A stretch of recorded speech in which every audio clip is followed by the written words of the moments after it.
Ya, baik, terima kasih pemirsa PJTV. Anda masih di program Talks Today. Dan bagi Anda yang baru saja bergabung, sekali lagi kami perlu mengingatkan bahwa kami sedang berbincang terkait dengan Bea Cukai, begitu ya.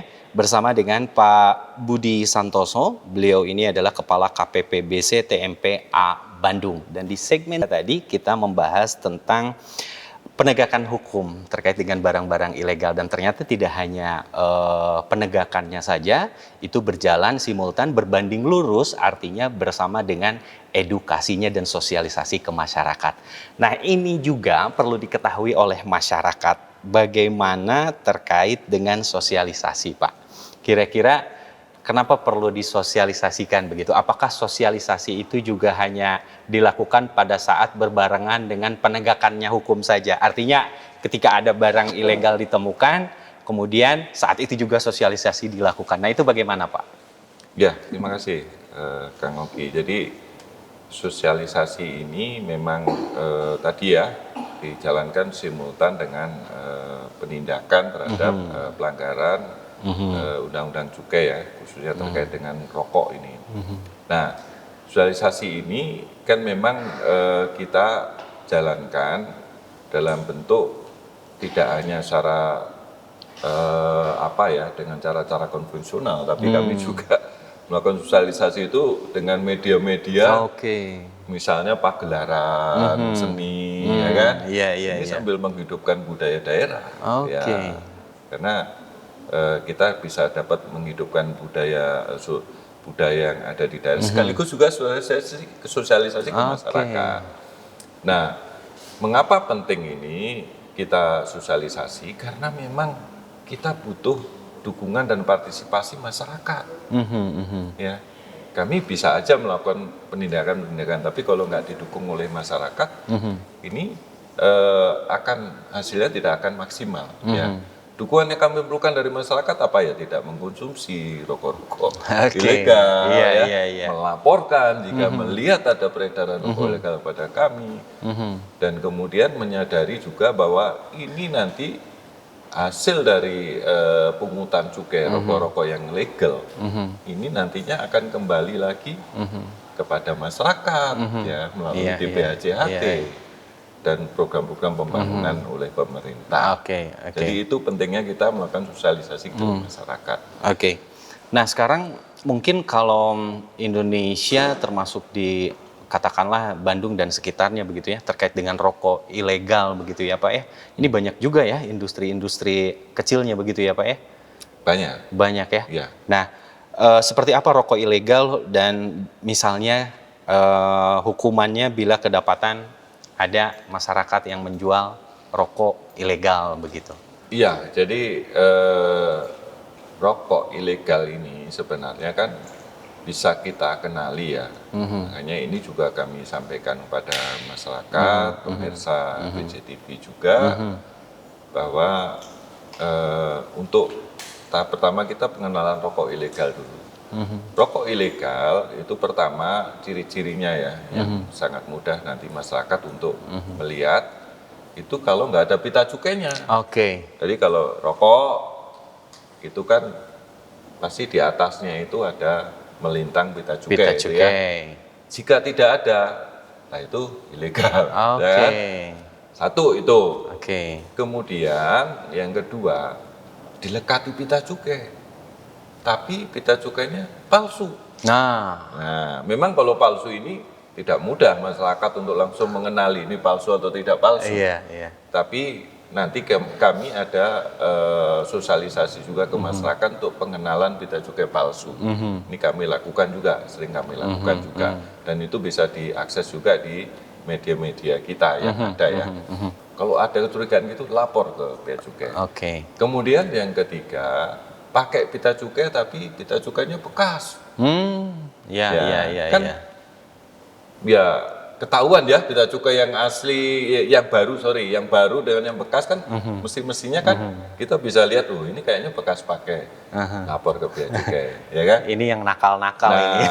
Kemudian yang terakhir ini adalah tidak sesuai peruntukannya. Jadi di kami ada ketentuan bahwa untuk pabrik rokok yang masuk golongan 2 khususnya ya, itu ditetapkan untuk pabrik A pita cukainya untuk A, untuk pabrik B pita cukainya untuk B. Oke. Jadi nggak boleh saling dipertukarkan.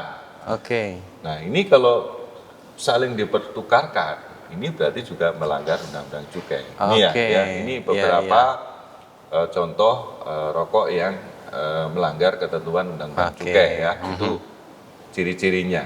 Nah kemudian bagaimana jika melanggar dan ditemukan, loh ini nggak main-main ini. Undang-undang cukai ini mengamanatkan dari sanksi administrasi sampai sanksi pidana. Oke. Nah, pidana itu pidana administrasi, denda, dan atau juga pidana kurungan. Jadi ini kalau bagi yang melakukan menjual, mengedarkan rokok-rokok ilegal ini, bisa terkena sanksi ini, sanksi pidana, bisa denda administrasi, bisa juga pidana kurungan. Ya, nah makanya ini yang terus kami lakukan sosialisasi kepada masyarakat ya, agar paham dulu aturannya. Oke. Nah, mudah-mudahan melalui tayangan ini jadi paham ya masyarakat ya. Paham Oke. dulu aturannya, kemudian setelah paham, baru kemudian bisa mengikuti prosedurnya bagaimana. Oke, siap. Berikutnya kegiatan yang dilakukan biasanya Pak, yang dilaksanakan oleh Bea Cukai Bandung ini di dalam mendukung program pemberantasan barang-barang cukai ilegal tadi. Nah itu biasanya kegiatannya bagaimana Pak? Ya, kami memang setiap tahun itu memang terus ya, kita ada program Gempur Rokok Ilegal. Gempur rokok ilegal? Betul, Wah, itu luar program biasa. yang setiap tahun ada di Direktorat Jenderal Bea dan Cukai. Oke. Dan juga kami bersinergi dengan Pemda, pemerintah daerah. Kalau kami kan wilayah kerjanya tadi ya, 2 kota dan 3 kabupaten. Kami koordinasi sinergi dengan Pemda di 2 kota dan 3 kabupaten tersebut melalui Satpol PP khususnya ya, untuk melakukan operasi rokok-rokok yang ilegal yang beredar di tengah-tengah masyarakat. Itu kami terus melakukan operasi. Nah kemudian untuk tindak lanjutnya kami lakukan tadi pengenaan denda, kemudian rokoknya dirampas, ada yang dilakukan penyidikan juga, ya beberapa case kita lakukan penyidikan sampai ke pengadilan, yang pasti semua rokok-rokoknya disita. Ya. Kemudian penyelesaian rokok-rokok itu juga dimusnahkan dan kami juga melakukan kegiatan pemusnahan berkoordinasi dengan Pemda ya. Beberapa kali kami lakukan itu pemusnahan. Mungkin bisa dilihat di pemberitaan ya kami lakukan. Ini yang kami lakukan terus-menerus dan sosialisasi ke masyarakat. Oke, nah itu ya, jadi jangan main-main ya Pak ya, dengan produk-produk yang memang tidak ada izinnya alias ilegal begitu ya. Lalu kemudian bagaimana dengan peran serta masyarakat dalam mendukung program tadi begitu? Apakah ada begitu, terutama memang bagi masyarakat-masyarakat yang lekat sekali dengan industrinya begitu ya, dalam hal ini rokok begitu ya. Nah itu bagaimana Pak? Iya, sekali lagi kami dari Bea Cukai Bandung khususnya ini mengharapkan memang peran serta dari masyarakat ya. Kami nggak akan maksimal ini melakukan penegakan hukum terhadap rokok-rokok ilegal ini kalau tidak didukung oleh masyarakat. Ya peran masyarakat sangat-sangat penting, sangat krusial di sini. Jadi yang pertama ya, pertama kalau jangan mengkonsumsi rokok-rokok ilegal walaupun harganya murah. Nah ini ya. Ya, tentu saja namanya ilegal harganya murah. Oke. Dan ini hal yang menarik bagi masyarakat. Betul, karena murah ya Pak. Karena murah, namanya dia nggak bayar, bayar cukai. Iya. Nah, kami berharap jangan mengkonsumsi. Mengapa? Karena dengan mengkonsumsi itu rokok legalnya menjadi pasarnya terkikis. Nah, kalau rokok legalnya pasarnya terkikis, penerimaan ke negara juga terkikis. Yang harusnya itu ada penerimaan ke negara dari sektor cukai, tapi karena banyak rokok ilegal, penerimaan negaranya jadi berkurang. Karena segmentasinya diambil rokok-rokok ilegal. Jadi, begitu penerimaan negara berkurang, daya pemerintah untuk melakukan mendorong pembangunan dan kemajuan perekonomian juga akan berkurang kemampuan pemerintah. Nah itu ya efeknya.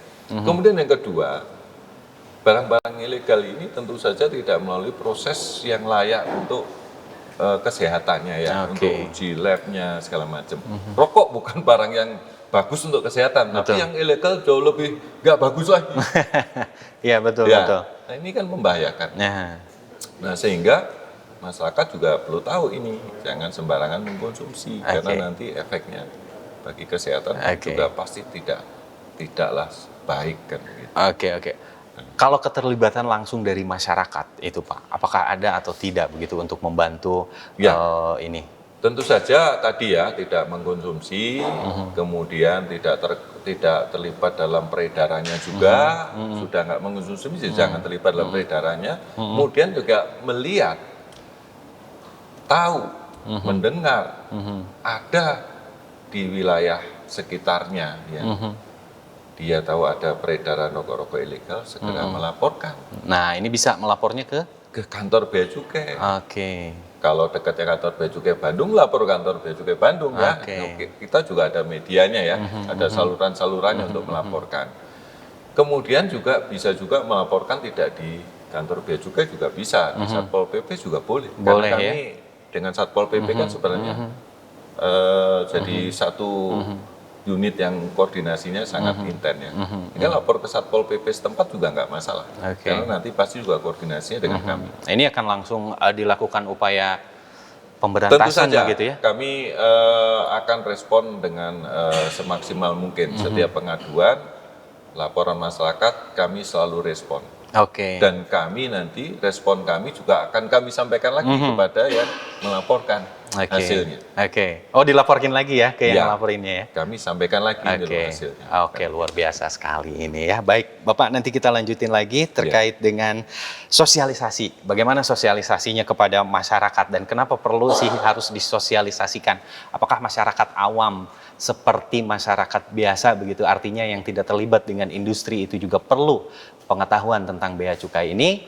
Nantikan di segmen berikutnya.